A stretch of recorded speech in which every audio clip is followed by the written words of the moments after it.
Baiklah, kita lanjutkan sampai pada halaman 232 baris yang ke-11 dari bawah. Bismillahirrahmanirrahim. Walau ja'alnahu rasulan wa labasna 'alaihim walau ja'alnahu malakan la ja'alnahu rasulan wa labasna 'alaihim ma yalbisun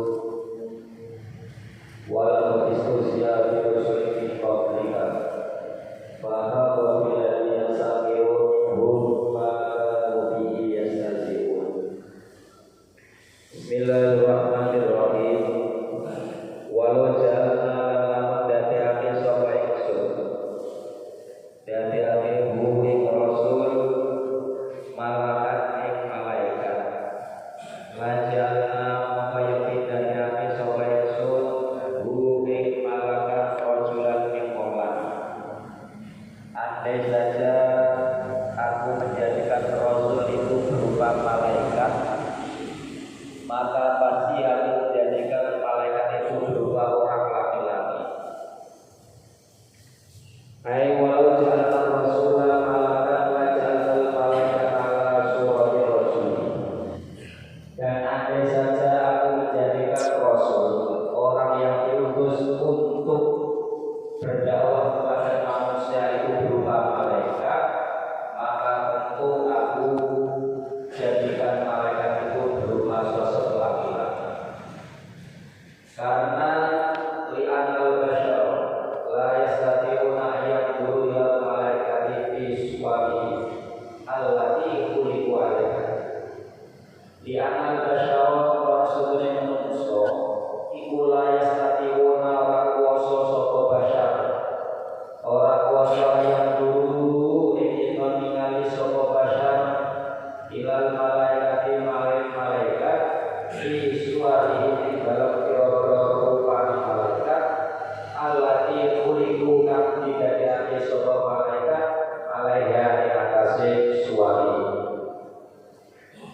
Karena manusia itu tidak mampu, tidak sanggup untuk memandang malaikat jika malaikat itu di dalam bentuk yang asli.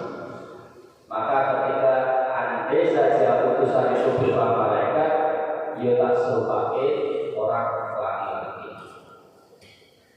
Sebagaimana kemarin Nabi Muhammad SAW saja ketika melihat malaikat Jibril dalam bentuk yang asli, Gusti alaihi lama ru'a Jibril ala suratihi asliyati Gusti alaihi.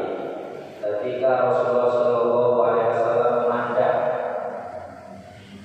malaikat Jibril dalam bentuk yang asli, maka Nabi Muhammad SAW semakut. Itu Rasulullah. Apalagi kalau orang-orang biasa atau orang-orang awam seperti masyarakat pada umumnya melihat malaikat yang jelas berbeda jauh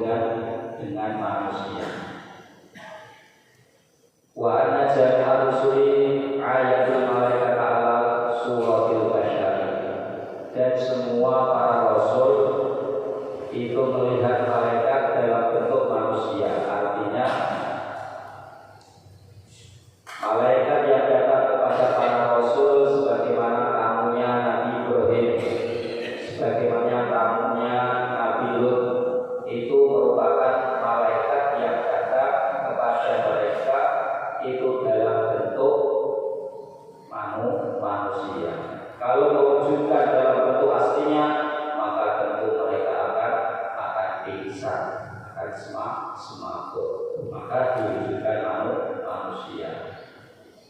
Nah ini kalau terjadi semacam ini, walau nadhara ilal malaki nadirun, walau nadhara lamun ningali ilal malaki malaikat sapa nadirun wong kang ningali minal adabiyina saking kira-kira ada la saiko mongko klenger sapa nadirun indah iyadihi ing dalem nalikane ningali malaikat. Kalau malaikat itu dalam bentuk yang asli, orang yang melihat dari golongan manusia, memandangnya itu langsung semaput pingsan. Karena apa? Jelas ya mungkin beda bentuknya, mengerikan. Nah, maka manusia ini merupakan makhluk yang diciptakan oleh Allah Subhanahu wa Ta'ala sebaik-baik bentuk. Walaupun khalaqal insana fi ahsani taqwim, telah diciptakan manusia ini dalam bentuk yang paling baik-baiknya bentuk.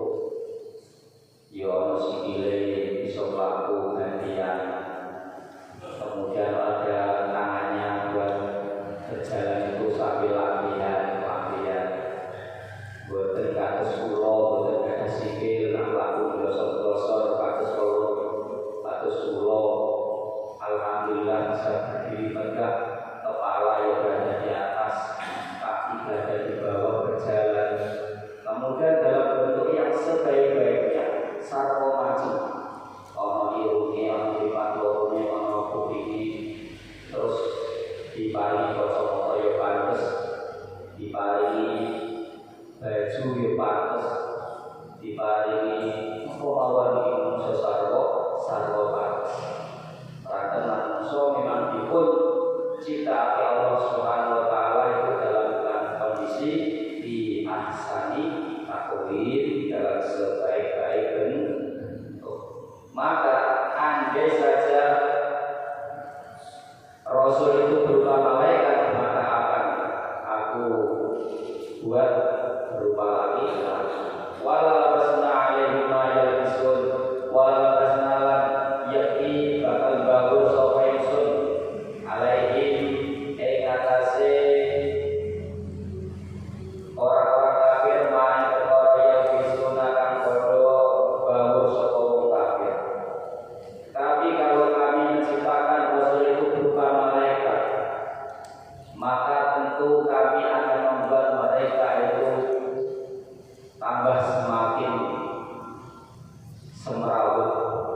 Wal kasna alaihi ma yalbisun, akan semakin carut marut, akan semakin membingungkan.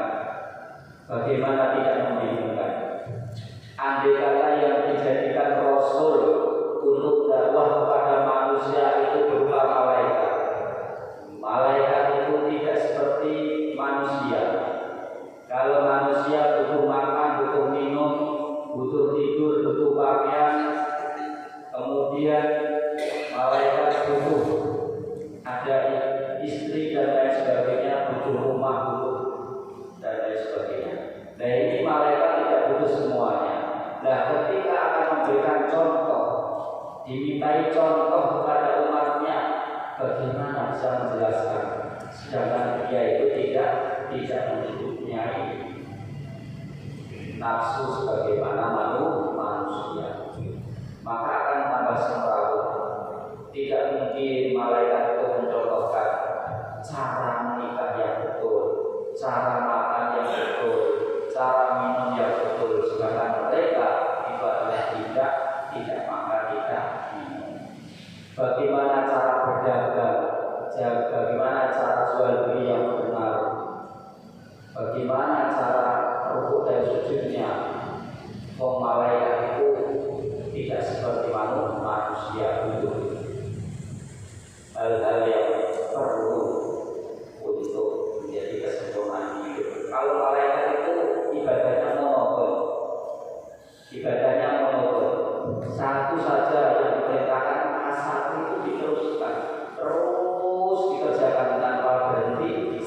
selama belum disuruh berhenti oleh Allah Subhanahu wa Ta'ala. Malaikat yang ditugaskan oleh Allah Subhanahu wa Ta'ala membaca tasbih terus, tidak berganti-ganti membaca tasbih. Malaikat yang ditugaskan oleh Allah menjaga arasy, yang menjaga arasy, tidak mau menjaga yang lain, hanya menjaga arasy, menyangga arasy. Malaikat 8 saja, tidak ada yang bisa dikerjakan selain yang diperintahkan.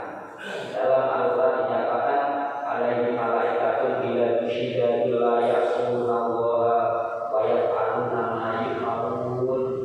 Malaikat yang kuat yang gagah-gagah bila syidda la ya'sunallaha ma amarahum. Malaikat itu tidak pernah mengingkari apa yang diperintahkan oleh Allah, tidak pernah maksiat, tidak pernah durhaka terhadap apa yang diperintahkan oleh Allah Subhanahu wa Ta'ala. Sekali diperintah maka dikerjakan sampai belum ada perintah untuk pekerjaan yang lain. Sujud, itu mawon. Boten ngaku-ngaku, boten tangi-tangi selamat direktur tangi. Sing malaikat bagian rukuk mawon. Boten tangi-tangi saderenge diperintahke tangi. Enten kali manusia, itu pekerjaan semua sembarang rusak, suatu kelampai, mangan, minum, kemudian dodol, yos, macam-macam. Karena manusia itu gada nafsu, malaikat boten gada nafsu, namun diparingi akal mawon, boten diparingi nafsu. Lah andai kata Rasul itu berupa malaikat, walabasna alaihi ma yalbisun, maka akan terjadi kacau. Bagaimana umat itu untuk menjadi jelas akan menjelaskan keterangannya salah begini, sedangkan dia itu tidak bisa melakukan. Umat pun bingung, Rasulnya itu bingung juga. Maka Rasul niku dari golongan manusia. Ajeng atur manusia niku nggih golongan manusia. Jenengan dadi nangkap manuk bentek Pak. Jenengan kita tengah umpan manuk bentek. Nggih Pak. Jenengan atau pengen nangkap manuk bentek, umpane sing kangge mancing niku manuk bentek. Jenengan ajeng mancing manuk gagak umpan bentek, nggak mungkin akan menangkap burung bentek atau burung janda. Kemudian jenengan akan menangkap ayam hutan, ayam alas, itu umpan nanti ayam. Dengan cara umpannya nanti ikat gabus gitu, terus sakit. Menungso ini ajeng diatur, ajeng ditunjukkan dari jalan minat zulumati ila nur, dari jalan kesesatan menuju jalan yang terang benderang dengan cahaya Islam. Niku tegasnya ditunjukin niku nggih menungso. Ben padha-padha ngerti, ben padha-padha apa niku memahami bahwa karakter manusia, cara berinteraksi dengan manusia, berkata-kata dengan manusia, bagaimana bisa melunakkan hati manusia. Karena manusia itu bisa menjadi terpikat kalau disopan santuni, di lemah lembuti, diajak asoli. Nah malaikat beda jauh. Ketika malaikat itu perintahnya tidak dituruti, maka langsung kemarin dalam ayat ini langsung laku dial amru. Walau anjalna malaikat laku dial amru. Andai kata yang kami utus manusia itu berupa rasul, berupa malaikat, maka langsung berlaku dial amru. Urusan langsung diselesaikan. Wes cocok orang mau kabeh sirnakan takdir nolak di atas niku menurut malaikat. Nak muso kesehatan melasi. Andai kata ini tidak wise sekali, tidak mempan 2 kali berempat. Dia sebagai bapak andai kata bapaknya itu tidak bisa masuk Islam. Kok iya mudah-mudahan keturunannya anaknya nggak mempan, mudah-mudahan nanti cucunya bisa mempan. Nah ini makanya Rasulullah SAW mempunyai sifat yang lemah lembut dengan dakwah yang lemah lembut, sebagaimana yang didakwakan Rasulullah SAW, sehingga bisa agama Islam tersebar ke seluruh dunia. Itu karena lemah lembutnya Rasulullah SAW, bukan dengan kekerasan, bukan dengan pedang, bukan dengan jalan, yaitu dengan cara yang keras, bukan dengan cara, tetapi dengan cara lemah lembut. Allahumma bi qauli ma'inahum la ilaha. Malaikat Jibril berkata, bagaimana andai kata yang diutus itu malaikat pasti seperti itu. Makanya Nabi Muhammad SAW tidak, jangan wahai Jibril, andai saja ketika saya berdakwah tidak disambut pada hari ini, mungkin bapak-bapak mereka belum dibuka pintu hidayahnya oleh Allah. Siapa tahu nanti anaknya, siapa tahu nanti cucunya. Tetapi alhamdulillah 100% negara Taif atau tanah Taif itu sekarang Muslim semuanya, karena berkat kesabaran Rasulullah SAW. Sewaktu berdakwah di Taif tidak disambut dengan karpet merah, tidak disambut dengan kalungan bunga, tetapi disambut dengan sambitan batu kerikil, sehingga kata ukimat bintimainallah, sehingga darah mengalir dari Rasulullah SAW sampai sandal beliau. Bismillahirrahmanirrahim.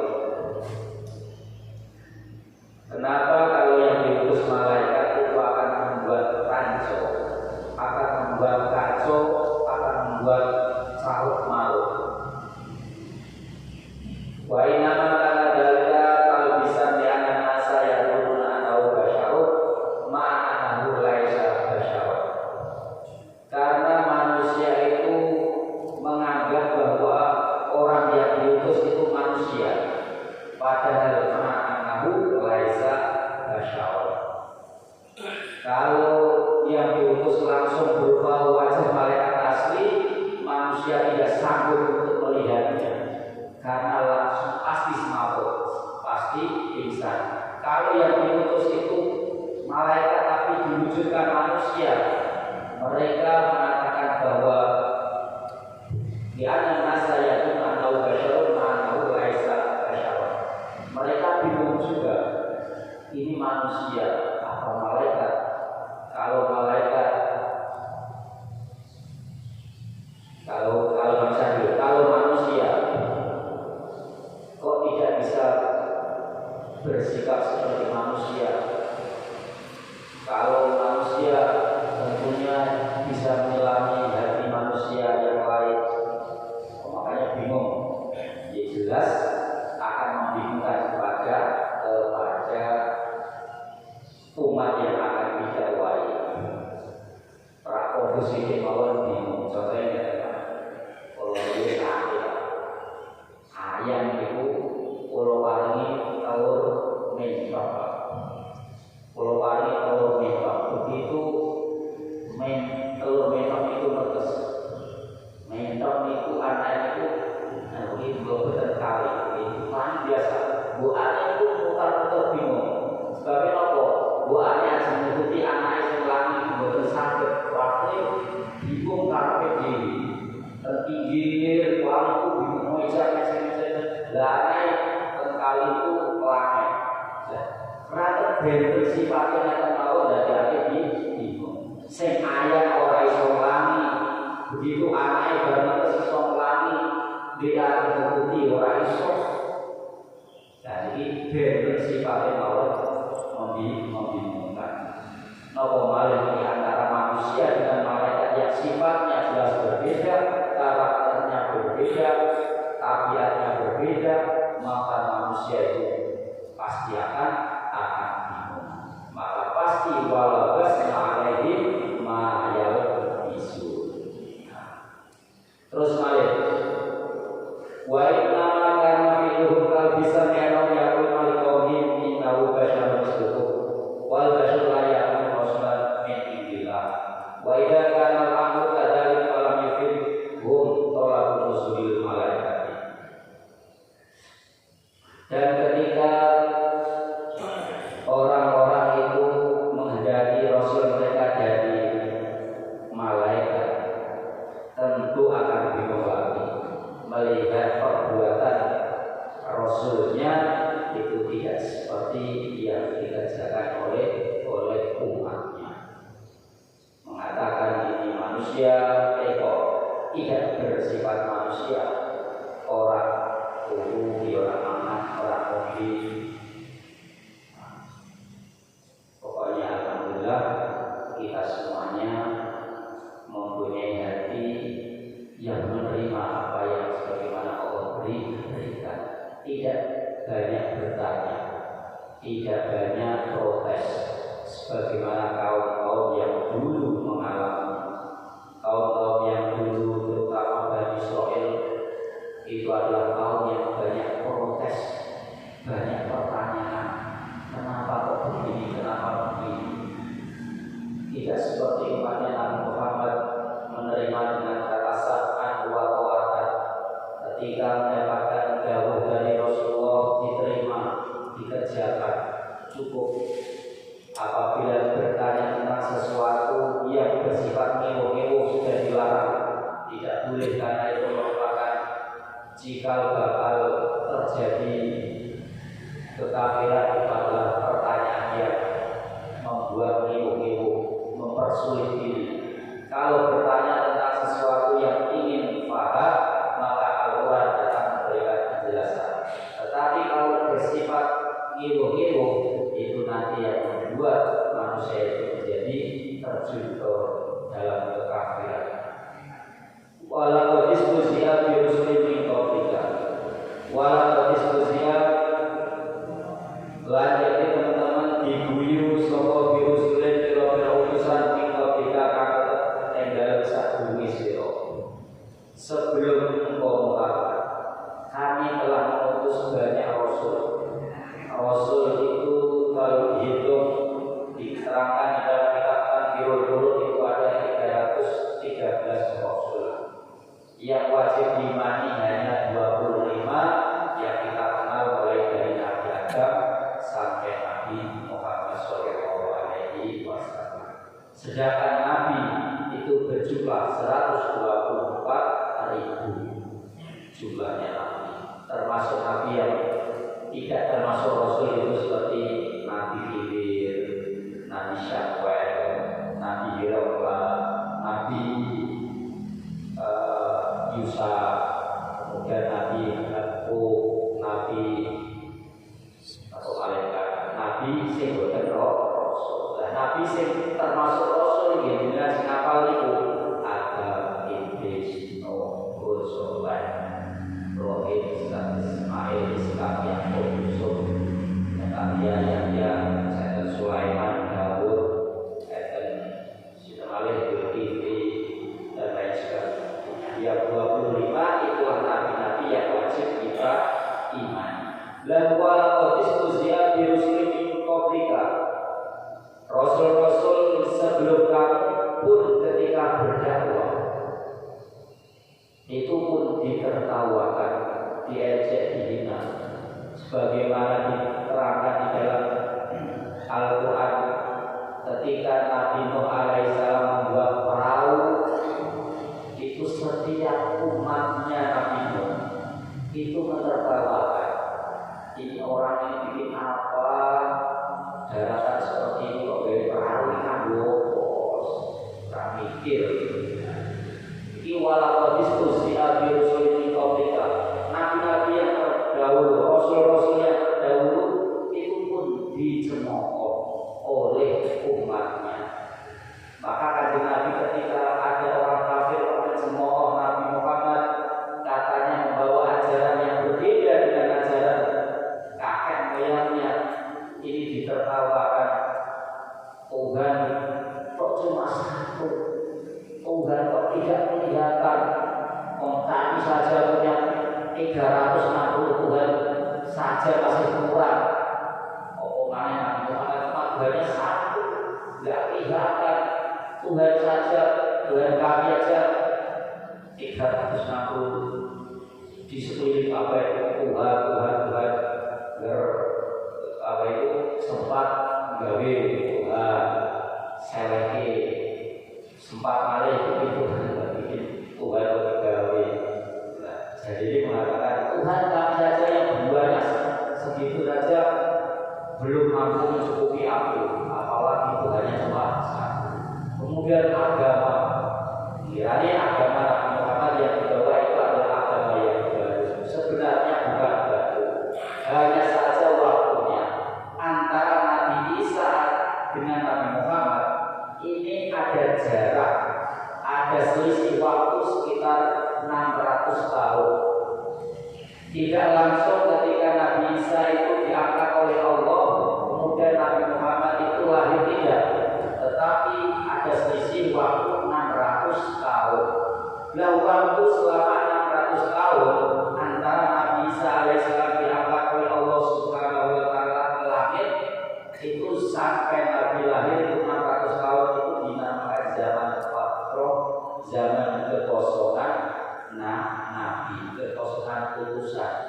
Maka ketika Rasulullah SAW diutus dengan membawa ajaran yang sebenarnya adalah linier, cocok, sinkron dengan agama-agama yang terdahulu, mereka itu mengatakan agama yang dibawa oleh Nabi Muhammad itu adalah agama yang berbeda dengan nenek moyangnya atau kakek moyangnya. Dan mereka percaya betul ma wajadna alaihi aba'ana, yang aku lakukan adalah apa yang kami temukan dari bapak-bapak kami. Jadi bapak-bapak kami seperti Yum ini tidak mau berpikir sebentar cara mencari Tuhan yang benar. Nah, Rasulullah SAW diutus oleh Allah Subhanahu wa taala itu adalah dengan membawa agama yang menyelamatkan umat manusia dan mengeluarkan dari minat zulumati hilang zaman kegelapan menuju zaman yang terang benderang, kegelapan kekufuran menuju zaman yang terang benderang dengan cahaya Islam, dengan cahaya iman. Walaqad istuhzi'a bi rusulin min qablika. Kalimat ini memberikan tasliyah, memberikan kata-kata yang menyenangkan untuk Rasul. Nak untuk doai. Orang untuk mengalami dihina oleh umatku. Tidak hanya saya saja yang mengalami hal-hal yang tidak enak kami terima. Ternyata Rasul-Rasul sebelum saya, sebelum Nabi Muhammad itu pun mengalami hal-hal yang sama. Sehingga kalimat walaqad istuhzi'a bi rusulin min qablika ini membuat hati Rasulullah SAW ringan dalam menghadapi beban yang dihadapi dari umatnya. Namun umpamane kemarin kanjeng Nabi niku kok kados jenengan sedaya nek Pak. Enak dakwah kanjeng Nabi. Dakwah kanjeng Nabi niku berat terang umat ini boten sedaya nampa. Sing nampa sing mukmin dia langsung krok. Ketika diberi dakwah itu langsung dikonsultasi seperti Abu Bakar, seperti Sayyidina Ali, seperti Utsman dan lain sebagainya. Ini enak. Dan umat itu umat yang kafir, tidak percaya kepada Allah. Ketika apa yang tidak